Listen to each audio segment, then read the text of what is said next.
আসসালামু আলাইকুম বন্ধুরা, কেমন আছেন আপনারা সবাই? আশা করি সবাই অনেক ভালো আছেন। আপনাদের দোয়া এবং ভালোবাসায় ইনশাল্লাহ আমি অনেক ভালো আছি। চলে আসলাম আপনাদের মাঝে আরও একটি নতুন গল্প নিয়ে। আশা করি গল্পটা শুনে অনেক ভালো লাগবে এবং এখান থেকে অনেক কিছু শিক্ষা নিয়ে যেতে পারবেন। তো বন্ধুরা, চলুন শুরু করা যাক আজকের গল্পটা। আজকের গল্পে আমি যে বিষয় নিয়ে আলোচনা করব, এই বিষয়টা হলো একটা বড়লোক বাবার বিগড়ে দেওয়া ছোট্ট একটা ছেলেকে নিয়ে।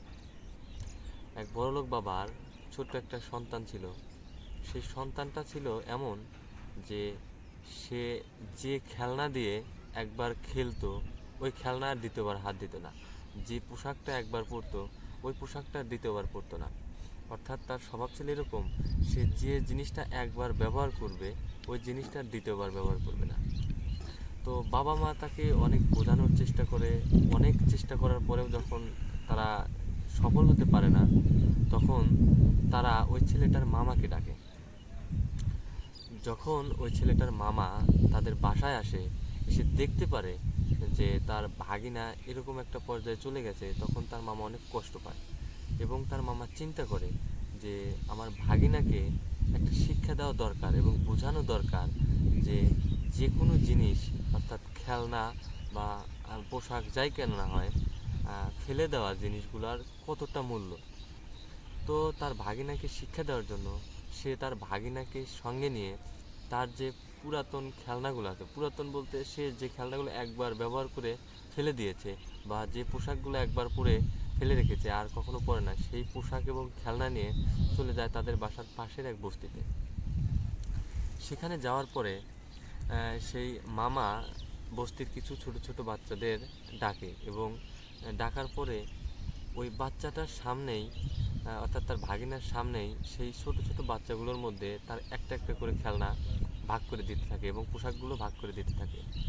দেখা যায় যে সেই বস্তির ছেলেগুলা একটা করে পোশাক এবং একটা করে খেলনা পাওয়ার পরে এত খুশি হয়, এত আনন্দ পায় যে যা ভাষায় প্রকাশ করার মতো না।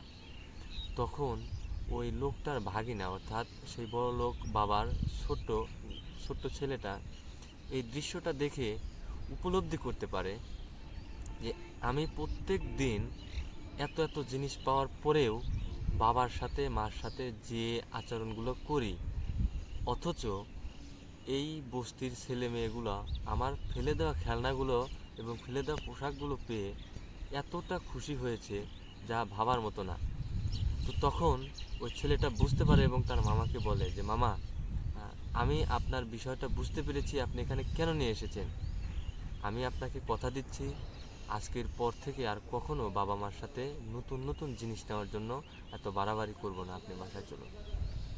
তখন তার মামা তার ভাগিনাকে নিয়ে বাসায় চলে যায় এবং তার বোন জামাইকে বলে যে আশা করি আজকের পর আমার ভাগিনা আর এই আচরণগুলো করবে না।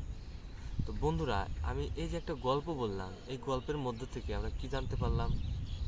এই গল্পের মধ্য থেকে আমরা এটা জানতে পারলাম যে আপনার কাছে যে জিনিসটা ফেলে দেওয়ার জন্য, অর্থাৎ মূল্যহীন, সেই জিনিসটাই হতে পারে অন্য কারোর কাছে অমূল্য রতন।